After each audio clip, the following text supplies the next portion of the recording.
Ok, entonces lo que vamos a, a revisar ahora en la clase de hoy es todo lo concerniente a lo que es la terminología y su traducción en el electrocardiograma de lo que llamamos isquemia, lesión o injuria y lo que es infarto de miocardio o necrosis, ¿no? Pues estos tres términos se utilizan en forma frecuente traduciendo, digamos, algunos cambios electrocardiográficos que podemos observar en los pacientes con este tipo de enfermedad, ¿no? Entonces, bueno, este es un cuadro solamente para decirles cómo la enfermedad coronaria, este es un esquema de una arteria coronaria, ¿no? En lo cual, pues, la formación de la placa ateromatosa es progresiva, ¿no? Con el tiempo, no es esto no es una placa que obstruye rápidamente, sino que a lo largo de los años y con los factores de riesgo coronario que se pueden ir añadiendo a cada paciente, es que se va incrementando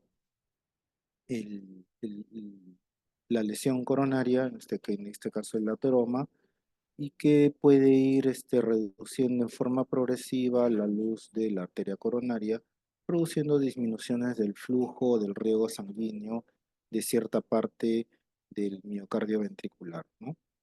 Obviamente, mucho depende del crecimiento de qué factores de riesgo tenga el paciente, ¿no? Por un lado, o sea, más colesterol, más formación de placas, más tabaquismo, más formación de placas, más hipertensión, más obesidad, más estrés, todo eso conlleva que progresivamente se vaya produciendo este ateroma, ¿no? Pero sin embargo, dentro de, digamos, la formación crónica de esta placa, pueden haber también sucesos agudos. En cualquier momento, esta placa que recién se está formando o esta placa que ya tiene un cierto grado de obstrucción, pues romperse, puede ulcerarse, ¿no? Y producir una fisura que se va después tratar de tapar con plaquetas, con fibrina y se produce una obstrucción aguda, ¿no? O sea, dentro de la cronicidad de que se pueda producir este lento crecimiento de la placa, pueden haber momentos en que la placa se puede romper, ¿no? ¿Y de qué depende eso? Mucho depende del componente inflamatorio. Cuanto más inflamación haya, más propensa va a ser una placa para romperse, ¿no? ¿Y de qué depende que haya más o menos inflamación? Lo mismo de los factores de riesgo. Más tabaquismo, más dislipidemia, más, más hiperglicemia, más estrés, todas esas cosas hacen de que haya mayor componente inflamatorio y esto se pueda producir en cualquier momento de la placa, ¿no? Esto solamente para mostrarle los eventos clínicos que pueden ocurrir cuando se ocluye un vaso coronario, ¿no? Fíjense, se tapa un vaso y lo primero que se puede observar son alteraciones en la relajación de la musculatura cardíaca, ¿no? Si la oclusión sigue en el tiempo, no va a haber solamente problemas de relajación, sino también problemas de la contracción, o sea que ya vamos a encontrar alteraciones de la motilidad en ciertos segmentos que son irrigados por la coronaria correspondiente. Si la isquemia sigue, ¿no? Y no cede, entonces puede haber incrementos en las presiones de llenado, ya digamos en toda la cavidad ventricular. Después, mire, fíjense cómo recién casi al final se producen los cambios electrocardiográficos, ¿no? Y como evento ya final que la manifestación clínica es la angina de pecho, ¿no? Entonces, todos estos eventos se producen cuando se tapa un vaso en forma secuencial, ¿no? Y el último que se puede registrar es en la angina de pecho, ¿no? El paciente ya seguramente con la angina tiene cambios electrocardiográficos, tiene alteraciones hemodinámicas en el corazón, alteraciones de la motilidad y de los blancos, ¿no? Simplemente esto porque clínicamente es importante que ustedes siempre guarden en mente qué cosa es cuando hablamos de un ST elevado, un ST descendido, ¿no? Acá tenemos el segmento ST, ¿no? Que es, digamos, el segmento que aparece junto con digamos, el punto J, ¿no? Y antes del ascenso o el inicio de la onda T. Ese es el segmento ST.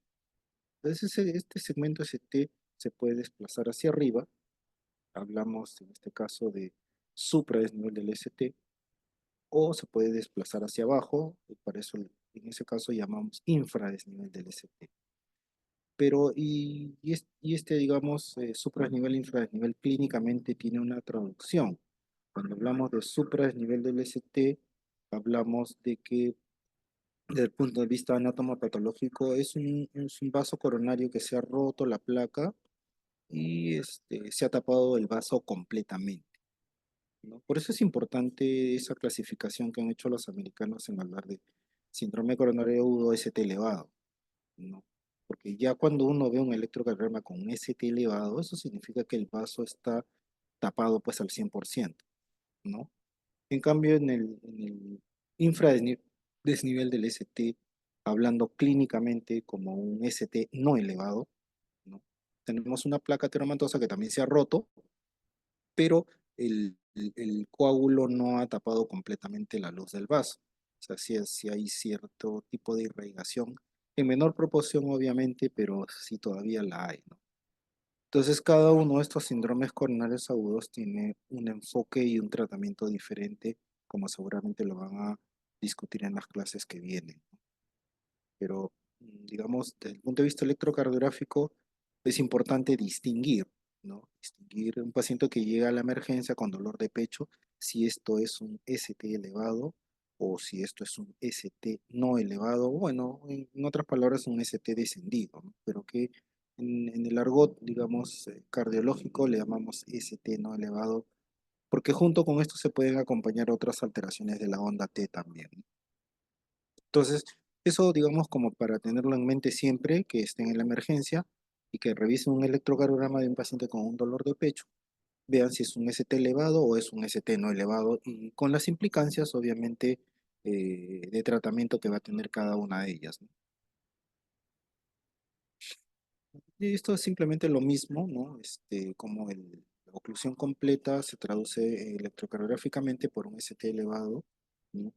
Y la oclusión parcial por un ST no elevado, ¿no? Ahora, este ST elevado puede quedar como una angina inestable, puede pasar a un infarto no Q, ¿no? Muy rara es un infarto Q, ¿no? Dependiendo obviamente de de la fuerza que tenga el fenómeno coagulatorio, ¿no? Si es una persona que tiene alto componente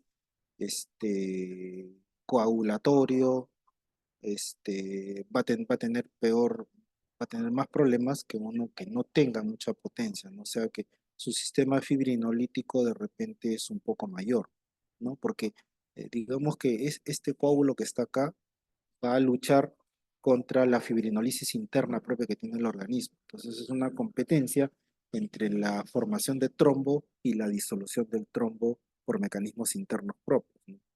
Donde si el paciente tiene más factores de riesgo coronario, o sea, es más hipertenso, más fumador, más diabético, más dilipidémico, más obeso, más estresado, su componente fibrinolítico va a ser menor y por lo tanto se va a presentar de repente con un coágulo completamente oclusivo, ¿no? Versus el que no tiene tantos factores de riesgo y que de repente no se presenta de esa manera, ¿no? Entonces, en el electrocardiograma vamos a ver esas tres cosas, esos tres términos, la isquemia, la injuria y el infarto, ¿no? Entonces, en todo paciente que tiene un ST elevado van a haber tres componentes, ¿no?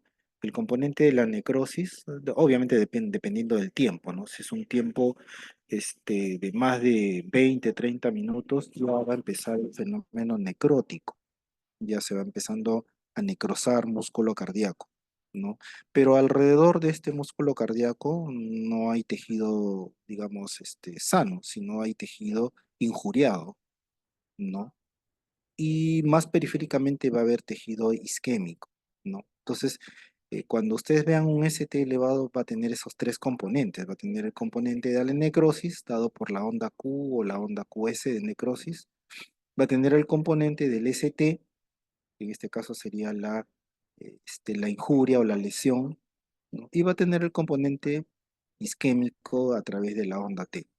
Entonces ustedes pueden ver estos tres cambios en un paciente que tiene una oclusión completa de un vaso coronario, donde anatomopatológicamente también debería correlacionarse con un área de isquemia, perdón, un área de necrosis, un área de lesión y un área de isquemia, ¿no? Más o menos esa es la traducción electrocardiográfica. Entonces, por eso es de que, por convención, ¿no? La onda Q o la onda QS es una onda de necrosis, ¿no? Los cambios del ST, ¿no? Van a estar en relación a tejido injuriado o tejido lesionado, ¿no? Y los cambios de la onda T, básicamente se rigen a través de lo que es la isquemia, ¿no? Que esto sí puede ser, digamos, reversible, ¿no? Entonces, ¿cómo vemos en el electrocardiograma estos diferentes estadios de la mala irrigación coronaria, ¿no? La isquemia usualmente la vamos a ver como una traducción de cambios en la onda T, ¿no? La lesión, básicamente lo vamos a ver con los cambios en el segmento ST, ¿no? Y la necrosis la vamos a ver en relación a la aparición de la onda Q, ¿no? QR es alterado, pero con onda Q, evidentemente, necrosis. Y bueno, a veces también hay necrosis sin onda Q, ¿no? Cuando vemos que el infarto de miocardio no es, no toma totalmente el grosor del miocardio, ¿no? Entonces esta onda T alterada usualmente va a corresponder a retardos en la repolarización, ¿no? Hay un aumento en el tiempo de la repolarización y eso va a conllevar a que la onda T se altere de dos formas, se altere como una onda T negativa isquémica o onda T positiva también isquémica, ¿no? En el caso de los cambios del ST, va a haber, digamos, una repolarización incompleta de fibras lesionadas, ¿no? Entonces van a haber cambios también en el potencial de acción, van a hacerse potenciales más pequeños y produciendo pues cambios del ST hacia arriba como supradesnivel o hacia abajo como infradesnivel, ¿no? Y bueno, la necrosis celular que ya va a producir zonas de inactividad eléctrica y por eso es que se va a formar la onda Q, ¿no? Nuevamente este es el esquema, como les digo, de un vaso que se ha ocluido completamente, donde hay una zona de necrosis, ¿no? Una zona más periférica a la necrosis, que es la zona de lesión, y la última zona, que es la zona de isquemia, ¿no? Entonces, de manera didáctica, se ha dividido al miocardio ventricular en dos zonas, ¿no? Este es un esquema de un corte del corazón, digamos, en forma esquemática, ¿no? El espesor del corazón, ¿no? Todo este es el espesor del corazón. Esto de acá es la cámara ventricular, afuera está el pericardio, ¿no? Esta zona de acá. ¿No? Entonces todo esto es el grosor del corazón, el espesor del miocardio ventricular. Entonces se divide usualmente con esta raya imaginaria en dos territorios. La territorio que le llaman del subendocardio, que es esta que está acá, ¿no? Porque acá está el endocardio que está acá, ¿no? Y el tejido muscular subendocárdico es el que está justamente por debajo del endocardio. Entonces esta zona se le llama la zona subendocárdica, ¿no? Y el otro lado que está al otro lado de la línea, digamos, punteada, está el subepicardio, ¿no? Este es el epicardio o el pericardio que está en la parte más externa, y el subepicardio, digamos, es esta zona que está acá, ¿no? Entonces nosotros vamos a tener eventos isquémicos tanto en el subendocardio como en el subepicardio, ¿no? Y cuando toma ambas, esto le llama transmuralidad o fenómeno transmural, ¿no? Porque está agarrando todo el grosor del corazón desde endocardio hasta epicardio, ¿no? En otras palabras, esto es transmural, ¿no? Entonces, cuando se produce una baja brusca de la irrigación a nivel del subepicardio o transmural, se produce una elevación del ST, ¿no? Y cuando se produce una reducción brusca de la irrigación del subendocardio, se va a producir un cambio del ST, pero hacia abajo, o sea, un ST descendido, ¿no? Entonces acá esquemáticamente ustedes tienen los cambios electrocardiográficos en los coronarios, ¿no? Los cambios son de isquemia, lesión o injuria y de necrosis. La isquemia está dado por la onda T, la lesión está dado por el ST y la necrosis por las ondas Q, ¿no? Entonces en la isquemia podemos tener isquemia subendocárdica, como subendocárdica acá, isquemia subepicárdica acá, ¿no? Entonces tenemos isquemia subendocárdica y subepicárdica. La lesión también, la lesión va a ser subendocárdica y subepicárdica. Y la necrosis, bueno, va a ser o transmural con una onda Q o no transmural con un infarto no Q, ¿no? ¿Cómo vamos a ver traducido en el electrocardiograma isquemia subendocárdica a través de la onda T, que puede ser alta, picuda y simétrica? Y cuando es una isquemia subepicárdica, las ondas T van a ser negativas y simétricas. O también pueden haber ondas T planas también. Vamos a ver más adelante, ¿no? Hablando de lesión o injuria miocárdica, cuando es subendocárdica va a haber una depresión del segmento ST. Cuando es subepicárdica, hay un supradesnivel del ST. Subepicárdica o transmural, ¿no? Entonces acá tienen ya en forma más esquemática, acá este es el espesor del miocardio. Este es un miocardio, en este caso normal. Cuando se produce una isquemia subendocárdica, se va a producir T altas y picudas, de ramas simétricas, y cuando la isquemia más bien es subepicárdica o transmural, se van a producir T negativas profundas de ramas simétricas. T negativas profundas de ramas simétricas, como una manifestación de una isquemia subepicárdica, ¿no? Entonces, ¿qué es lo que ocurre en el corazón normal? ¿No? Este es, digamos, un esquema de un ventrículo izquierdo normal, ¿no? Igual hacemos la división a través de esta línea, lo dividimos en dos, en la parte subendocárdica, que es la parte que está más dirigida hacia la cavidad interna, ¿no? Y la parte subepicárdica, que es la parte de músculo más externo, ¿no? Ambas tienen su potencial de acción, ¿no? El subendocardio y el subepicardio. Entonces, normalmente el tiempo en que se produce el potencial de acción en un electrocardiograma normal o en una persona normal, ¿no? Tiene el componente subendocárdico y acá el subepicárdico, ¿no? En el cual el subendocárdico tiene es un poquito más prolongado normalmente que el potencial de acción del subepicardio, ¿no? Y por eso es que normalmente ustedes van a ver los QRS positivos con las ondas T positivas, ¿no? Porque predomina acá el potencial de acción del subendocardio. Es un poquito más prolongado y por lo tanto se acompaña de T positivos. ¿Qué pasa cuando ocurre una isquemia en el subendocardio? ¿No? Cuando ocurre una isquemia en el subendocardio, este potencial del músculo cardíaco se prolonga aún más, ¿no? Y lo supera ampliamente al potencial del subepicardio que está acá, que no está isquémico. Y por lo tanto, digamos, la traducción por qué las ondas T se hacen de mayor voltaje, más simétricas y más picudas, ¿no? Porque la isquemia que se está produciendo en el subendocardio está prolongando más este potencial de acción, de tanto de la despolarización como la repolarización, produciendo estas ondas T altas, simétricas, de ramas simétricas y picudas, ¿no? En cambio, cuando más bien la isquemia se produce en el subepicardio, entonces, ¿qué pasa?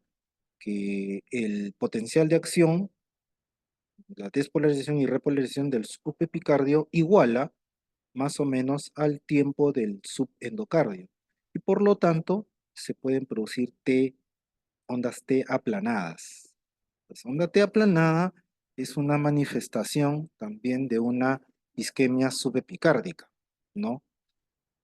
Pero en otras ocasiones, esta isquemia del subepicárdico es un poco más prolongada y a veces se lleva pues la onda T hacia abajo, ¿no?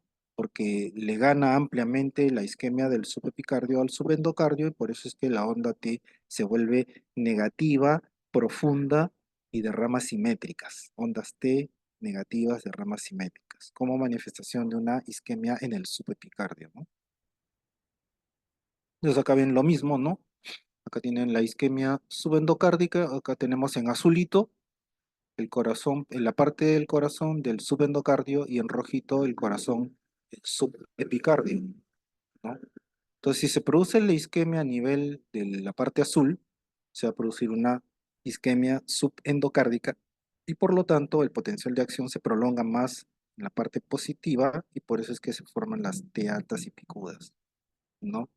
Pero ¿qué pasa si la isquemia se coloca más bien en esta parte roja del corazón, que es el subepicardio? Entonces, el potencial de acción de la parte subepicárdica se prolonga más produciendo las ondas T negativas, ¿no? Que pueden ser pues T más menos, T planas, ¿no? O estas ondas T negativas que son más clásicas, profundas, de ramas simétricas, isquémicas, ¿no? Estas son las T negativas profundas isquémicas, ¿no?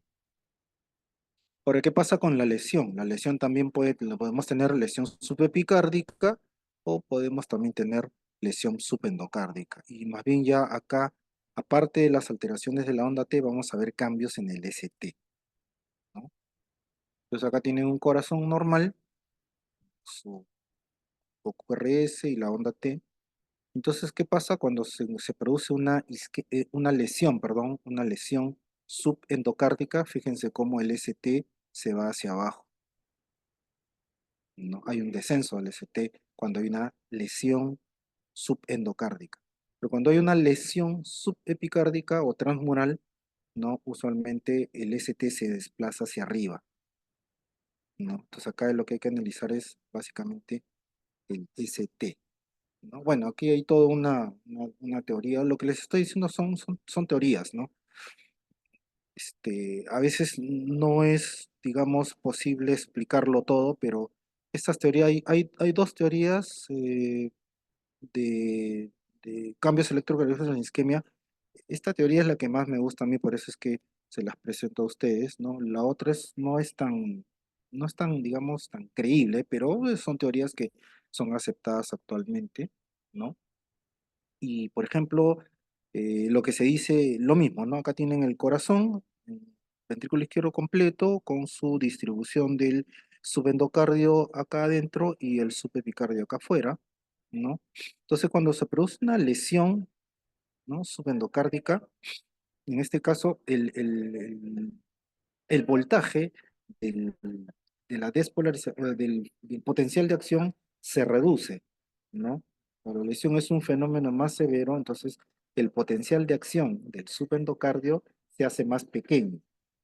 Y como el voltaje del subepicardio está normal, entonces como que le gana al del subendocardia y se desplaza el ST hacia abajo, ¿no? Entonces, la manifestación de la lesión subendocárdica es un infradesnivel del ST, ¿no? En cambio, si la lesión la tenemos en el subepicardio o una lesión transmural, ¿no? Entonces, más bien el potencial de acción del subepicardio se hace más chiquito, es ganado por el subendocardio, entonces se desplaza el ST hacia arriba. Y acá lo que tenemos es una lesión subepicárdica, ¿no? Entonces tenemos acá la lesión subepicárdica, ¿no? Entonces, para hacer diagnóstico de lesión subepicárdica, usualmente deben haber dos cuadraditos o 0,2 milivoltios, ¿no? De supradesnivel, usualmente precordiales, derechas B1, B2, B3, o 0,1 milivoltio en otras derivaciones. Usualmente deben ser derivaciones contiguas, ¿no? Para hacer, digamos, el diagnóstico de lesión subepicárdica, ¿no?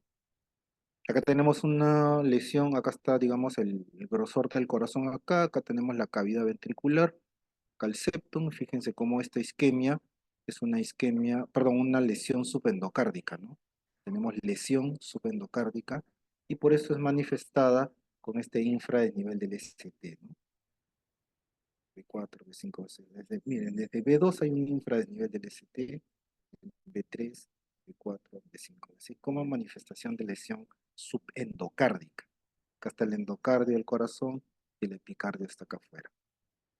Entonces, el descenso del ST se manifiesta en el electrocardiograma como un fenómeno de lesión subendocárdica.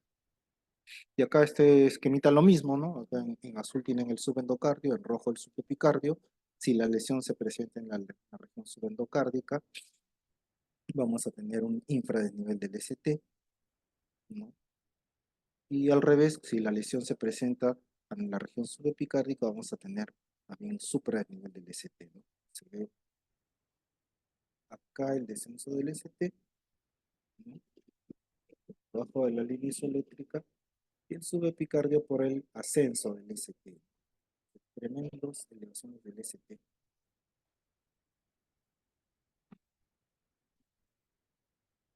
Ahora, el descenso del ST usualmente, para considerarlo así de una lesión, de preferencia debe ser un ST recto, rectificado, ¿no? Porque a veces hay STs que tienen pendiente hacia arriba, ¿no? No necesariamente esos son de lesión subendocárdica, ¿no? Normalmente podríamos tener un desnivel negativo del ST, pero si la pendiente es ascendente, no necesariamente es coronario, ¿no? Cuando el ST se desplaza hacia abajo y la pendiente del ST es recta o descendente, eso sí, necesariamente debe ser isquémico, ¿no?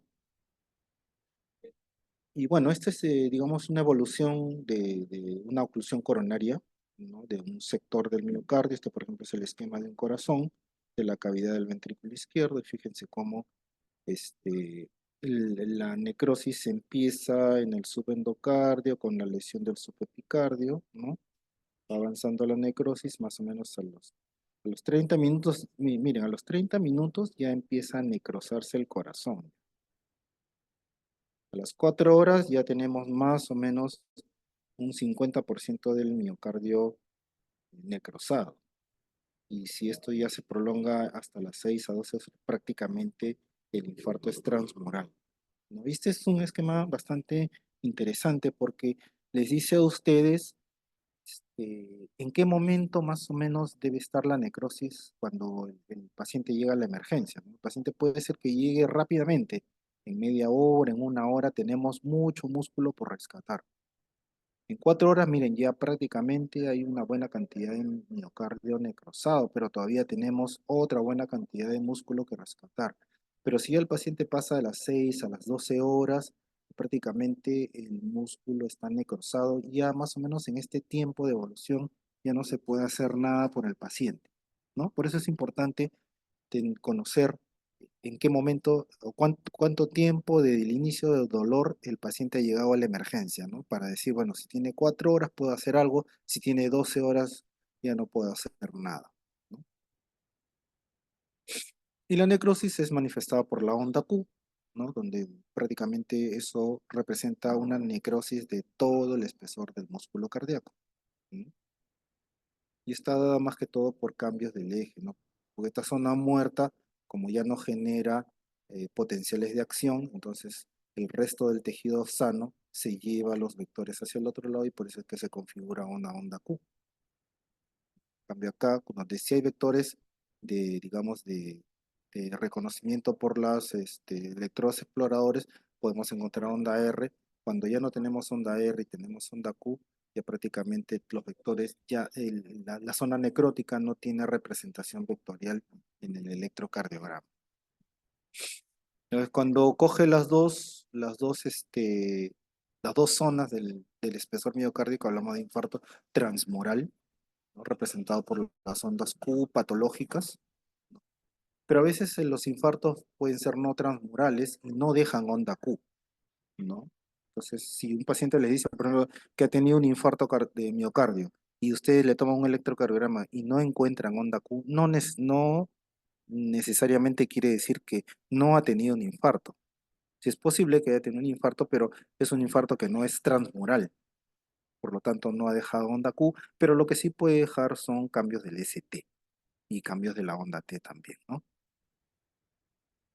Bueno, esta es una secuencia de los cambios electrocardiográficos, ¿no? En la fase aguda, fíjense cómo hay un supradesnivel, acá hay lesión, ¿no? Aquí también hay un pequeño supradesnivel acá en B1, mucho mayor en B2, mucho mayor en B3 y en B4. Esta es una lesión subendocárdica, lesión sub, perdón, lesión subepicárdica, ¿no? Y cuando ya pasan horas de esta elevación del ST, fíjense, no solamente hay elevación del ST, sino también hay una onda T alta, picuda y de ramas simétricas también, ¿no? Como manifestación de isquemia, ¿no? Entonces acá hay lesión, hay isquemia, conforme pasan las horas, se empieza a formar la onda Q de necrosis, ¿no? Conforme pasa el tiempo, el ST va regresando a su sitio hasta que ya en la fase crónica el ST se nivela en la línea isoeléctrica y lo que queda son ondas T negativas isquémicas, ¿no? Como digamos ya fase final del evento agudo del infarto de miocardio, ¿no? Acá fíjense lo mismo, acá tenemos más bien una injuria o lesión subepicárdica de la cara inferior. ¿Por qué? Porque está en D2, está en D3, está en ABF, ¿no? Fíjense cómo ya en fase de varias horas ya empieza a formarse onda Q, ¿no? Y ya cuando el infarto ha evolucionado a más de un día, 2 días, ya tenemos prácticamente o solamente queda una onda Q en cara inferior con las T negativas, ¿no? La evolución de un ST no elevado es diferente, ¿no? El paciente puede tener infranivel del ST, ¿no? Que puede persistir o no dependiendo del tratamiento, ¿no? Y el paciente puede quedar con cambios en el ST crónicos o puede regresar a un ST normal, ¿no? Por eso le decía de que si un paciente le dice que ha tenido infarto, que ha estado hospitalizado 3 semanas, le han hecho un cateterismo, etcétera, y no le encuentran onda Q, no significa que no haya tenido un infarto de miocardio. O sea, sí es posible que haya tenido, pero de este tipo, ¿no? Un infarto no Q de un SICA-ST no elevado. Bueno, ahora, hay cambios también no isquémicos de tipo, o sea, son ondas T altas y picudas, pueden haber también supradesniveles del ST, pero que no sean isquemia. Cambios del ST y de la onda T que no son isquémicos. Pueden haber, sí, por ejemplo, ustedes van a ver en pacientes jóvenes que son vagotónicos, que tienen repolarización precoz, van a ver unas tremendas ondas T bien altas, ¿no? Si ustedes le toman un electrocardiograma a un jovencito de 16 años, van a encontrar así, pues, ¿no? Un ST ligeramente hacia arriba, con ondas T bien altas y picudas, y no van a pensar que es un sí que ST elevado, pues, ¿no? La hipercalemia también puede producir ese tipo de ondas T altas, picudas, ramas simétricas, ya depende de la clínica del paciente. A veces es un paciente con insuficiencia renal crónica, en hemodiálisis, que ha estado pues descuidándose en la dieta, etcétera, ¿no? Pacientes con pericarditis aguda también es un diagnóstico diferencial. En las fases tempranas de la pericarditis puede haber elevaciones del ST, puede haber ondas T simétricas picudas, ¿no? Y no es un síndrome coronario agudo, sino es una pericarditis, ¿no? Bloqueo de rama izquierda también, síndrome de Brugada. Hay pacientes que hacen hemorragia cerebral y hacen unos tremendos cambios de onda T similares a una isquemia subepicárdica, ¿no? Y bueno, no se trata pues de una injuria cardíaca por un infarto, sino una injuria de repente por una hemorragia cerebral, ¿no? Y la hipotermia también. Son diagnósticos diferenciales, ¿no? También la hipocalemia, el cor pulmonar agudo, toxicidad con digitales también puede haber, anemia severa, el shock, la sobrecarga también, por ejemplo, pacientes con hipertrofia del ventrículo izquierdo que tienen ondas T negativas profundas simétricas, de B4 B6 también a veces son tomadas como isquemia y no es isquemia, sino es puramente hipertrofia, ¿no? Una cuestión solamente hablar sobre el supradesnivel del ST porque ocurre, por ejemplo, en la pericarditis. En la pericarditis, usualmente el supradesnivel del ST que puede encontrarse es de un ST elevado, pero con arriba, cóncavo hacia arriba, como ven acá.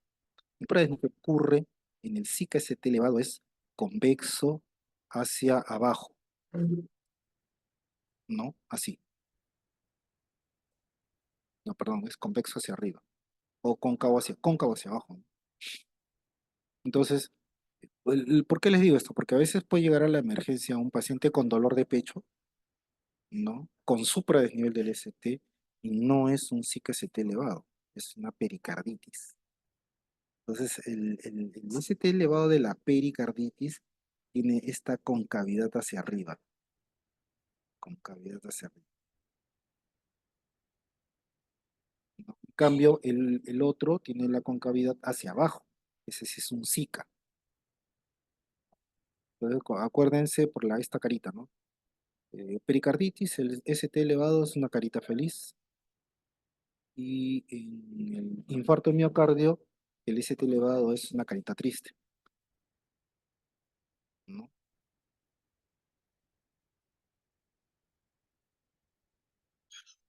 Y así como ustedes encuentran supradesnivel del ST en unas derivaciones, también pueden encontrar infradesnivel en otras.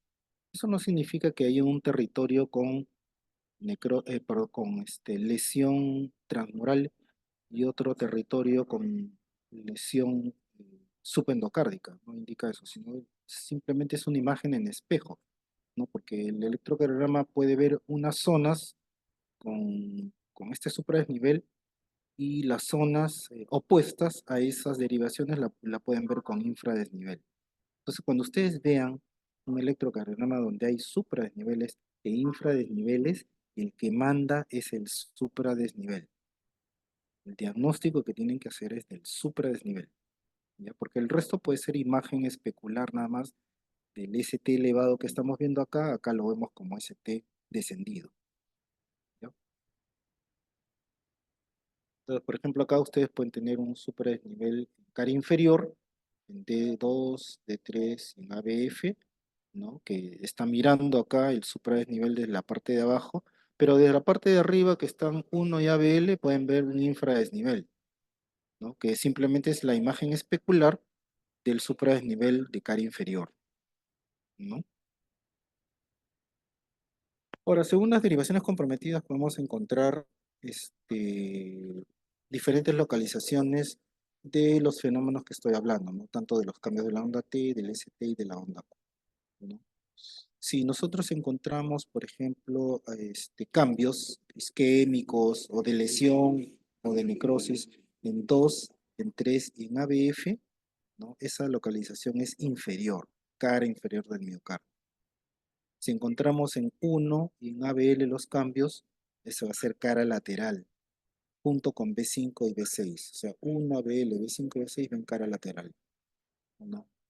B3 y B4 ven cara anterior, y B1 y B2 ven cara septal, ¿no? Entonces, dependiendo de dónde se localice el fenómeno isquémico, vamos a tener, digamos, la localización también electrocardiográfica en cara inferior, cara septal, cara anterior, cara anterolateral, ¿no? Entonces, si lo encontramos acá en B1 y en B2, ¿no? Va a ser, digamos, de la pared septal. Si lo encontramos en B3 y en B4, va a ser cara anterior.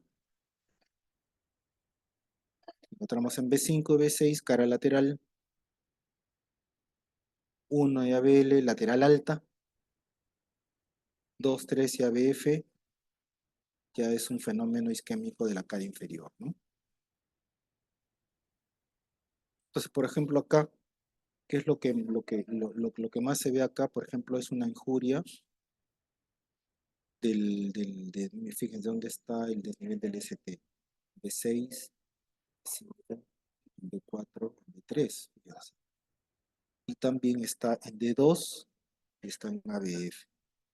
Entonces 2 y ABF es cara inferior. Acá 3 también un poquito, pero lo más marcado es el infranivel de la zona anterolateral, ¿no? O sea, de B3, B4, B5, B6, ¿no? Como es un infradesnivel, entonces estamos hablando de como es un cambio del ST, es una injuria, ¿no? Como es un cambio del ST, es una injuria subendocárdica.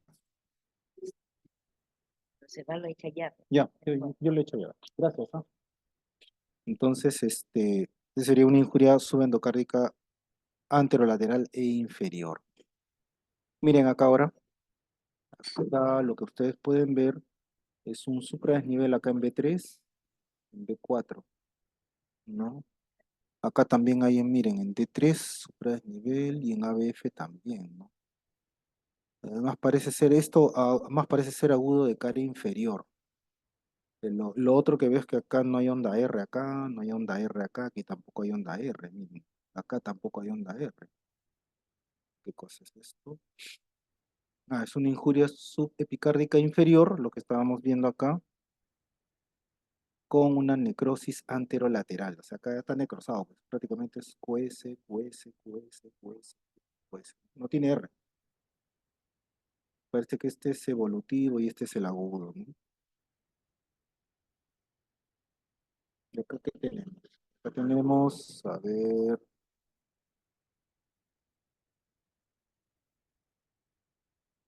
tenemos prácticamente acá hay un super desnivel del ST en B2, en B3, B4, con ondas T positivas, isquémicas, simétricas, picudas, ¿no? Y acá se está desarrollando onda Q, ¿no? Acá lo que manda es el supradesnivel, acá tendríamos infradesnivel en D2, en D3 y en ABF, ¿no? Entonces acá yo diría que esta sería pues una necrosis anterior y septal, ¿no? Con una injuria subepicárdica anterior también, ¿no? Entonces tenemos una injuria subepicárdica anterior y lateral con una necrosis anterior, ¿no? Las ondas Q acá.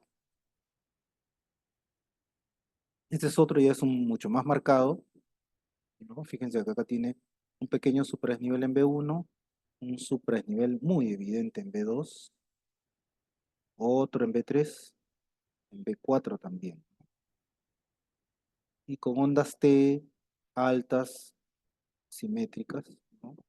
Y se está desarrollando también pequeñas ondas Q, ¿no? Entonces esto es un anteroseptal o anterior y septal, ¿no? Es una injuria subepicárdica anteroseptal, así es. Tenemos otro, también es parecido, pero ya un poco más evolutivo. Fíjense cómo acá ya prácticamente tenemos onda Q de necrosis, porque acá la onda R está amputada, R amputada, R amputada y recién acá aparece la onda R en B4. Entonces acá en B1, B2, B3 no tenemos R, lo que tenemos es una onda Q de necrosis, ¿no? Ya esto más parece ser un infarto ya evolutivo, todavía el supradesnivel del ST todavía está elevado, pero que fíjense cómo acá la onda T ya empieza a negativizarse, ¿no? Entonces esta es una necrosis aguda anterior y septal o anteroseptal, ¿no? Y de repente con isquemia lateral, de repente, ¿no? Entonces tenemos ahí injuria subepicárdica anterior con necrosis anteroseptal, ¿no? Entonces ese es, digamos, el idioma en que se habla desde el punto de vista electrocardiográfico, ¿no? Miren acá, este es un paciente que aparte que tiene pues los cambios isquémicos, tiene también una taquicardia sinusal, ¿no? Con una frecuencia de 300, 150, hasta con 100 más o menos por minuto, ¿no? Y así llegan los pacientes a la emergencia, ¿no? Entonces, ¿acá qué vemos? Acá lo que vemos es un supradesnivel en D2, supradesnivel en D3, supradesnivel en ABF, ¿no? Y si ustedes se acercan bastante, pueden ver de repente que se está desarrollando una pequeña onda Q acá ya. Entonces acá el supradesnivel es en 2, 3 en ABF, o sea, de la cara inferior, ¿no? Y aparte hay un infradesnivel acá en B1, en B2, en B3 y en B4, ¿no? ¿Qué podría ser la imagen especular de este supradesnivel? ¿No? Y acá también en B6 más bien hay un supradesnivel. Entonces, esto sería una injuria subepicárdica inferior y lateral, ¿no? Porque está convertida 2,3 ABF y también el B6 que es lateral. Entonces, es una injuria inferolateral. Injuria inferolateral. Entonces, nomás hay injuria subepicárdica inferoposterolaterales. Sí, porque también en forma indirecta podríamos ver que estos infradesniveles del ST podrían corresponder a la cara posterior. O sea, B1 está viendo básicamente la cara anterior del corazón, la cara derecha, ¿no? Pero a su vez, forma, digamos, por la electrocardiografía, esto también es traducción de la cara posterior, ¿no? Entonces, usualmente estos infartos de cara inferior o inferolaterales se acompañan también con un compromiso de la cara posterior del corazón. Por eso que este se llama inferoposterolateral, ¿no? Es un infarto inferopostero. Bueno, en este caso pues, es una injuria, ¿no? Subepicárdica, ¿no? Y tenemos otro, en el cual tenemos acá infradesnivel en 2, en 3 ABF, pero tenemos acá un supradesnivel muy marcado, B1, en B2 mucho más marcado, en B3 más marcado, en B4 también, y parece que ya también se está desarrollando onda Q, ¿no? Prácticamente acá no hay R, no hay R, hay una mínima onda R, y acá recién aparece la onda R, ¿no? Entonces esto, como es un supradesnivel, es una injuria subepicárdica anterior, anteroseptal, anterior, ¿no? Acá también tenemos incluido a B5, que tiene un supradesnivel, ¿no? Que podría ser también anterolateral también, ¿no? Porque incluso ABL también tiene un supradesnivel. Entonces yo diría que esta es una injuria subepicárdica anterolateral extensa, ¿no? Ujú. Una injuria súbita anterolateral extensa, ¿no? Entonces así ustedes pueden ir este, informando los pacientes que llegan a la emergencia, ¿no? Miren, acá lo que hay es básicamente un supradesnivel del ST, como una injuria subepicárdica, ¿de dónde? De 2, de 3, en ABF, ¿no? O sea, este es cara inferior, cara inferior. Y aparte tenemos estas descenso del ST con T negativas en B1 y en B2, que podría ser imagen especular o compromiso de la cara posterior, ¿no? Y por acá parece que también estuviera elevando un poquito el B6, ¿no? El B6, entonces esto sería pues una injuria subepicárdica inferolateral o inferoposterolateral debe ser, ¿no? Básicamente es, acá lo han puesto inferior. Y muy bien. Entonces, en cardiopatía isquémica, a manera de resumen, este, hablamos nosotros de SICA-ST elevado, SICA-ST no elevado, desde el punto de vista clínico. Eso es una cosa práctica, ¿no?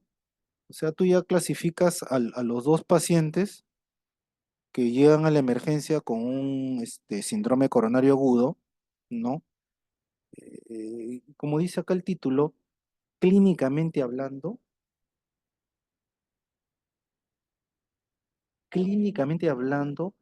el paciente que llega con un síndrome coronario agudo, son dos alternativas nada más. O es un ST elevado o es un ST no elevado. O bueno, si lo quieren mejor entender, un ST descendido, ¿no?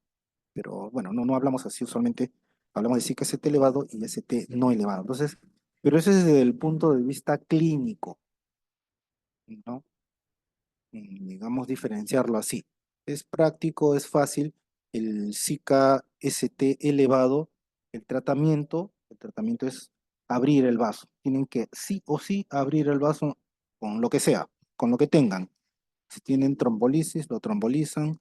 Si tienen equipo de angioplastías, le meten el catéter y abren el vaso, ¿no? Pues, o sea, digamos que esto es lo práctico, ¿no? Sí que CT elevado es arteria coronaria ocluida, completamente al 100%, y el tratamiento es abrir el vaso con lo que tengamos, sea con fibrinolítico o sea con cateterismo, ¿no? En cambio, si tenemos un ST no elevado, acá no utilizamos fibrinolisis. Acá lo que utilizamos es intervencionismo, o sea, un cateterismo con apertura del vaso. Pero lo que pasa es de que lo que hay que ver es de que en qué momento se le va a hacer el cateterismo, ¿no?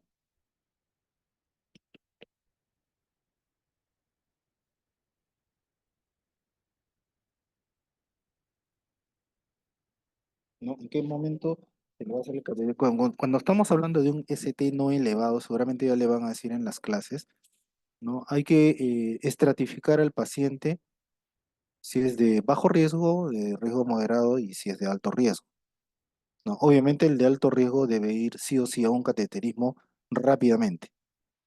El de riesgo moderado, de repente no en las primeras horas, pero sí dentro de las 24, 48, 72 horas. El de riesgo bajo también va a ir a un cateterismo, pero más selectivamente, ¿no? Acá no funciona la trombolisis, ¿no? Acá sí funciona la trombolisis y obviamente funciona también el cateterismo. Entonces, desde el punto de vista clínico, es hablar de ST elevado y ST no elevado es una buena opción, ¿no? Pero ya hablando desde el punto de vista electrocardiográfico, tenemos que hablar de estos tres términos. La isquemia, dado por los cambios del ST, la injuria, perdón, la isquemia dado por cambios de la onda T, la injuria dado por cambios en el ST y el infarto o necrosis dado por la onda Q, ¿no? Entonces, si ustedes tienen un electrocardiograma, aparte pues, de haberle dicho, bueno, este es un paciente con un SIC elevado, tienen que localizar en qué zona está. Es un ST elevado de cara inferior, de cara anterior, de cara lateral, anterolateral, no sé, ¿no? Y desde el punto de vista electrocardiográfico, lo que ustedes tienen que hablar es lesión, injuria o necrosis. O de repente las tres cosas juntas, ¿no? Como hemos visto acá, ¿no? Paciente que tiene, por ejemplo, una oclusión total de un vaso coronario, puede hacer ya ondas de necrosis, puede tener componente injuriante y componente isquémico, ¿no? Entonces, en un electrocardiograma podemos encontrar esas tres cosas, ¿no? Entonces, hablando del punto de vista, como les digo, electrocardiográfico, ese es el idioma y cuando ustedes hablen de injuria, de lesión, de isquemia, de necrosis, se van a entender, ¿no? Se van a entender. Pero como les digo, en lo del punto de vista práctico, este es un ST elevado y este es un ST no elevado, ¿no? Ya clínicamente ya nos entiende todo el mundo, el internista, el nefrólogo, el emergencista, todo el mundo se entiende ahí. Este es un ST elevado, ya todo el mundo sabe que se le tapó el vaso. Y este es un ST no elevado donde está propenso a que se cierre el vaso, ¿no? Muy bien, entonces, no sé si tengan alguna pregunta.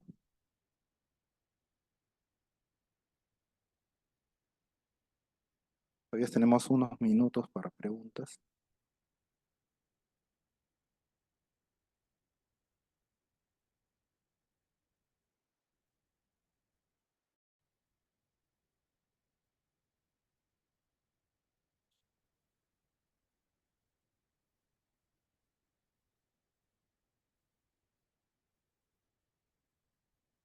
Doctor, Sí, te escucho. sí, ¿podría volver a repetir esta parte de la diferenciación entre la alteración en el ST y cuando hay pericarditis? Ok, sí, sí, me parece que hay un ligero error, déjame ver acá.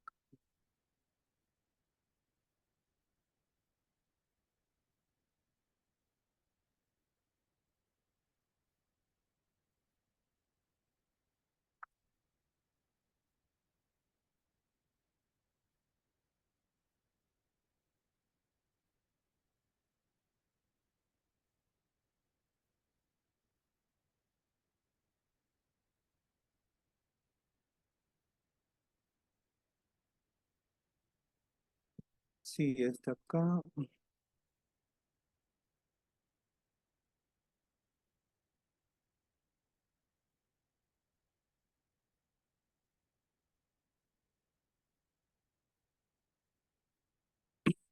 Ya, bueno, cuando la pericarditis también produce cambios del ST. Nosotros personalmente he visto, yo he trabajado en dos hospitales, cuando terminé, en tres hospitales realmente he trabajado. Cuando terminé mi residencia que yo hice en el Naval, y fue el primer caso que vi de un paciente que llegó con pericarditis y los de los médicos de emergencia que pensaban que era un CKST elevado lo trombolizaron y terminó siendo una pericarditis, ¿no? Después cuando me fui a trabajar al Rebagliati, lo mismo, vi cómo los emergencistas trombolizaban varios, yo he visto varios ahí en el Rebagliati, que llegaban con dolor de pecho y supradesnivel del ST y terminaban siendo pericarditis, ¿no? Y acá en el Hospital 2 de Mayo, donde yo trabajo, no se ha quedado atrás. Yo me imagino que debe ser un mal de muchos hospitales, no solamente a nivel de nuestra región, sino a todo nivel, ¿no? O sea, de hecho que es un diagnóstico diferencial que hay que hacerlo, ¿no? A veces uno ve unos electrocardiogramas medio raros, piensa que es un ST elevado y no es, pues no, es una pericarditis. Entonces, el dolor es muy similar. El dolor de pecho es de una pericarditis, es un dolor opresivo retroesternal igualito que un infarto de miocardio. ¿Cuál es la diferencia del dolor? El dolor de la pericarditis se alivia cuando el paciente se coloca en posición del tórax hacia adelante, lo que le llaman la posición maometana. No sé si han escuchado hablar de eso. Entonces, ese paciente se alivia, el dolor del dolor de pecho se alivia cuando se coloca en decúbito, pero con el tórax inclinado hacia adelante. Y empeora el dolor cuando el paciente lo acuestan y lo echan sobre su espalda, ¿no? Eso es típico de una pericarditis. Y se los digo porque si ustedes por algún momento en el internado ven y no están muy seguros si puede ser una pericarditis o un síndrome coronario agudo, esa es una clave. La otra clave es que el paciente con perdón, con pericarditis, el dolor empeora cuando cuando hace una respiración profunda, ¿no? El dolor, nosotros le llamamos el dolor de tipo inspirativo. O sea, toma aire el paciente hondo y le empeora el dolor. Eso también es muy sospechoso de una pericarditis. Entonces, clínicamente te podría orientar esas características, ¿no? Pero te vas al electrocardiograma y encuentras supradesnivel del ST, ¿no? Entonces ahí te hace dudar. ¿Qué cosa es este dolor de pecho? ¿Es pericardio o es o es Zika, ¿no? Entonces, ahí te vas a mirar el ST. Los dos tienen elevación del ST, el infarto de miocardio y la pericarditis, pero el supradesnivel del ST de la pericarditis es cóncavo hacia arriba. Esta concavidad mira hacia arriba, ¿no? Concavidad mira hacia arriba. En cambio, el del ST elevado realmente acá está un poco mal, ¿no? La concavidad más bien mira hacia abajo. O si quieres, la convexidad mira hacia arriba, ¿no? Pero para que no te hagas problemas, ¿no? Acuérdate de la carita feliz y la carita triste. Cuando tienes un ST elevado con carita triste, es un SICA-ST elevado. Y cuando tienes un ST elevado con carita feliz, este es una pericarditis, ¿ya? Entonces, esta concavidad, si se dirige hacia arriba, pericarditis. Y si la concavidad se dirige hacia abajo, eso es un SICA-ST elevado. Ese es un dato que usualmente se ve. El otro dato que se puede ver en pericarditis es que el PR, este segmentito PR, desciende, ¿no? Y nosotros le llamamos, tiene descenso del PR, ¿no? ¿Qué se ve? Perdón, acá no. que se ve en pericarditis. O sea, junto con la carita feliz, puedes ver un PR que se entierra hacia abajo, ¿no? Ese dato también es para pericarditis. Ese PR no se modifica en el SICA-ST elevado, ¿ya? Y por último, ¿no? Cuando tienes un SICA-ST elevado, ya tú puedes ver en la evolución que empieza a ser onda Q. Si ya empiezan a aparecer ondas Q, esto definitivamente es un ST elevado.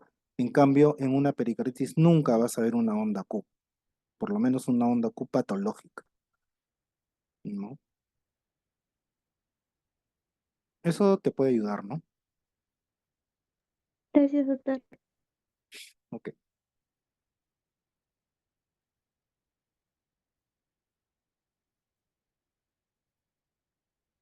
Muy bien, entonces lo dejamos ahí y nos encontramos mañana. Mañana tenemos conversatorio. Entonces mañana hablamos. Para el conversatorio, jóvenes, no se olviden, no, no se vayan por las ramas. Conversatorios, diríjanse netamente al paciente, ¿no? Si el paciente pues tiene una insuficiencia cardíaca, no hablen pues de la insuficiencia cardíaca con FEBI preservada y después van a hablar con la FEBI reducida o la FEBI levemente reducida. No, pues si tiene una FEBI reducida, solamente hablen de la FEBI reducida. Tiene una fibrilación auricular, pues no se metan a hablar de otra cosa, ¿no? O sea, limítense a hablar del paciente, ¿no? O sea, ¿cuál es el diagnóstico del paciente? No hablen globalmente, no hablen las cosas, ¿no? Por ejemplo, les digo, ¿no? Esta es una historia del paciente que tiene fiebre. Entonces, pues, ¿cuántas causas de fiebre? Pues hay 1000 causas, ¿no? Entonces, no se van a poner a hablar de que el paciente puede ser que tenga tifoidea, que tenga paludismo, que tenga brucela, que tenga una endocarditis, que tenga una leucemia, que tenga una cepa, o sea, son cosas muy globales, no todos tienen fiebre.